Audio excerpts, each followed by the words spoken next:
Okay, so what would I do to stop being lustful? Okay. All right. How do I turn down the lust? So how do you turn it down? Yeah. All right. All right. So I think, so there's the practical things of where we set up boundaries of what we view, look at on our screens. Okay. Like that's the most Okay. practical thing that can happen. Right. But that doesn't get down to the heart of the fact that when we talked about earlier, that lust is just a symptom of my brokenness. Oh, okay. Right. So like, in other words, like there's like filters and all this kind of stuff you can put on your phones, on your computers that prevent you from seeing certain things, which can trigger you going down a rabbit hole of lust. All right.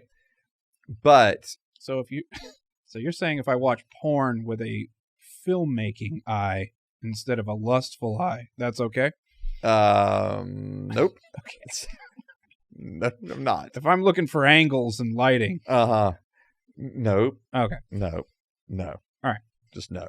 All right. But so I think that when again, because the brokenness that's within us because of sin, when we talk about dealing with lust, say when we talk about dealing with greed or pride, it's I've got to get to something that's deeper in my heart. Mm-hmm. And so therefore I have to recognize this as a brokenness within me, my being, and as a spiritual matter as well, to become whole. In other words, if maturity in Christ is becoming more and more like Christ, then I want to become like Christ in this area. Okay. Christ didn't lust. He was perfect, obviously. Not once there was ever? not brokenness. Nope, not once ever. But I think and that's what I was talking about earlier, like when we were talking about what do we do with the fact that sexual desire is there or lust is there. Mm-hmm. And it's, we were talking about walking through it with the community. I think that for me as an individual, I look at, all right, so lust, there's a brokenness issue there that's leading to lust.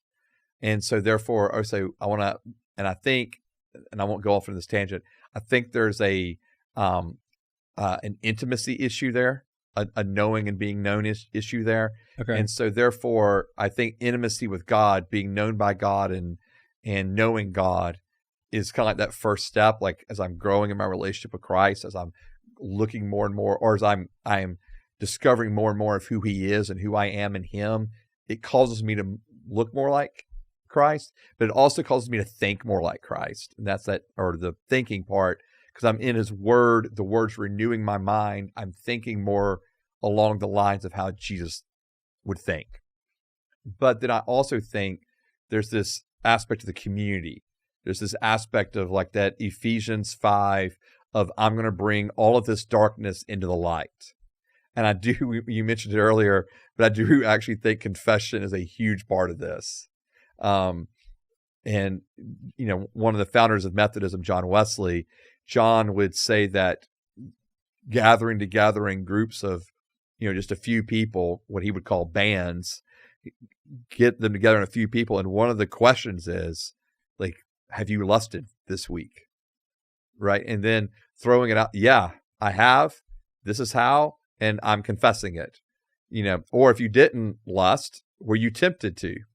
Yes. This is, and mm-hmm. I think keeping things in the light with other, like, so for me, if I'm keeping things in the light with a few other brothers in Christ, that's keeping, I think, the power of sin from being at its strongest, because the kingdom of Satan is a kingdom of darkness. So anything left in the dark allows Satan and the demonic host to have more of an influence power in my life. When I'm a wide open book, bring everything into the light, now I'm living in the kingdom of the light, and there's no more stronghold for the enemy to have to further influence that. In other words, I fully realize that the temptation to lust is going to be there. I get that. But I also think the more and more we bring things into the light, the freer we can be. Someone once said that deep confession leads to deep healing. And I do think there's a deep healing that's found in that confession. So, again, this isn't to say that this causes lust to just disappear. I'm just saying this is the journey we go on to look more like Christ, thus think more like Christ.